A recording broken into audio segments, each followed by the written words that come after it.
I was talking with John, and he said, you're looking for people that have the drive. You're looking for people that have that oomph to do it. You're exactly right. In my experience as a building team, my experiences of being in contracting, hiring employees, it's always you're looking for people with drive. But the drive comes back to desire. And desire comes back to belief. Because it's hard to desire something that you're never going to have. Or it's hard to desire something that you don't believe is possible. So you spend your whole life looking at Inquirer magazine and entertainment and people, reading about people that are winning rather than going out and winning ourselves. That's the tendency. That's why television is such a mess, because people sit at home and they live their life vicariously, either by pushing their kids into sports they don't want to play, or by watching TV of the people that are winning.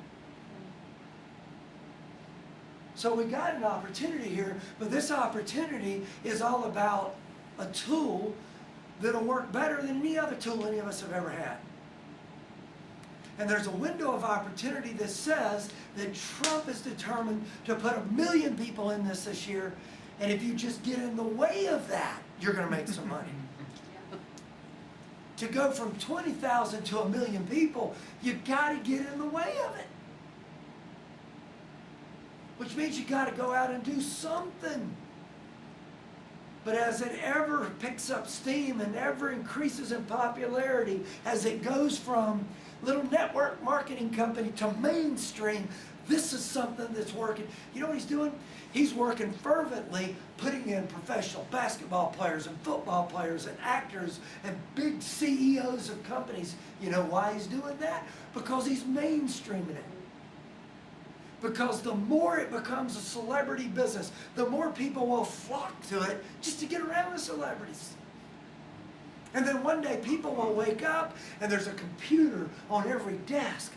In 1979, when I graduated from high school, nobody believed outside of watching Star Trek that there was ever going to be, in their lifetime, a computer in every office, much less every desk of every house. I sat at the river, at our river place with my parents a couple of weeks ago as my dad took his new droid and sat there. I couldn't even talk to him. It was worse than being there with my 13-year-old. Just, Dad, what are you doing? This is like being with Naxon now. Oh, I had to text somebody. Oh, I'm trying to figure out this new application. You're what? You're 70 years old. Talk to your son here. We're at the river, for God's sake. Oh, I just got this phone. It does so much. It's unbelievable.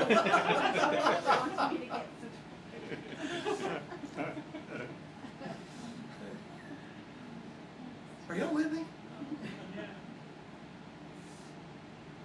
In 1979, when I graduated, none of us thought we would ever.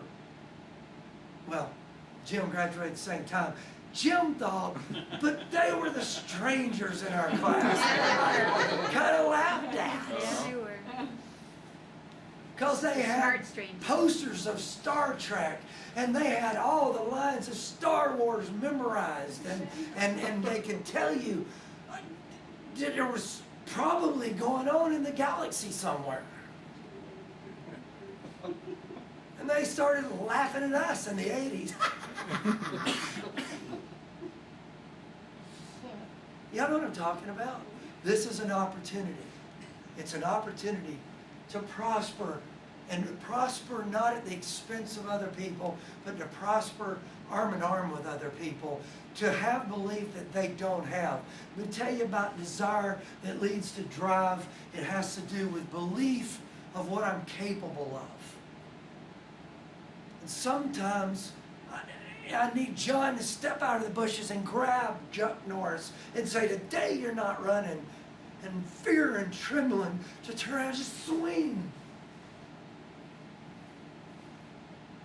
And that's what I've missed for the last 15 years of my life, that I experienced through the 80s, the late 80s and the 90s, was that somebody picking me up, a $6 an hour house painter, and my wife, a waitress at Pizza Hut, to pick us up and say, Barry, there's nothing wrong with what you're doing, and I'm just blown away by how well you're doing. For $6 an hour, I ran all the crews.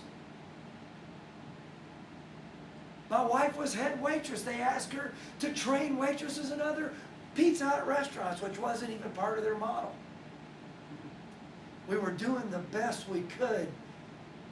But my idea of dreaming was at night, her and I would tear down broken down houses that people wanted demolished, saving the woods to add a porch on our mobile home. My dream was to have a porch on the front of my mobile home. And they said, Barry, you can do better than that. I'm really big into remote control airplanes, have been my whole life. And they go, Barry, don't you want to fly the real things? You can have your own airplanes.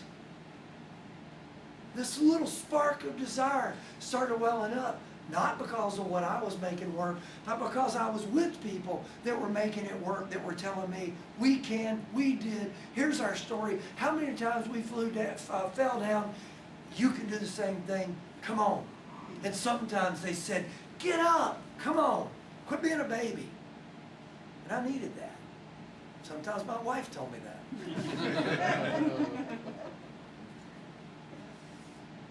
We got our hands, she said in 1986, we got our hands on something that can make the things happen for us that we dreamed about when we were dating. Barry, I married you because of how hard you work, how big you dream. We can do this. And we did. But not because I just saw it and I was great, but because people stepped out of the shrubs and said, today you're not running. That's what this is about. And people go, oh, that's network marketing. You know why? Because people aren't stepping out of the bushes and grabbing people, except to say, I could be rich if you'll do it. Instead of, what's your dream? What do you want? Do you have something you'd really like to believe? No, they'd rather say, buy these vitamins, get this, pee in a cup.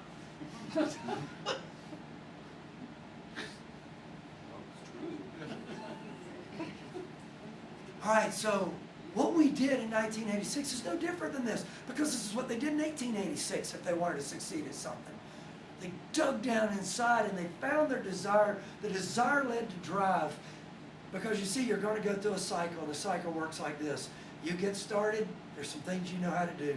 Your parents brought you up right, schools taught you some things, you had some experiences in Boy Scout or whatever you were involved with, and you come to the table, and there's some things you just know how to do. You're a good worker because you paid for some things by raking yards and mowing yards and cleaning glass windows on your friends' and the family's storefront because they wanted to help out.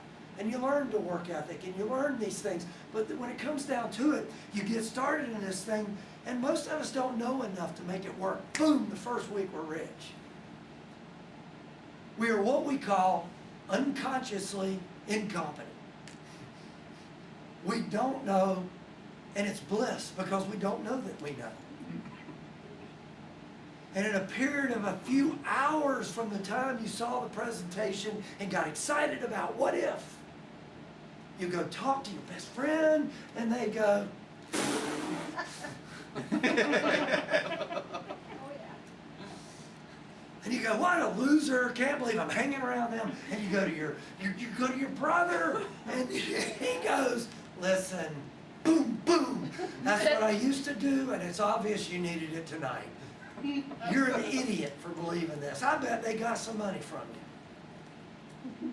After you got a couple of those, you're wounded, and you move to the point where you realize that you're consciously incompetent.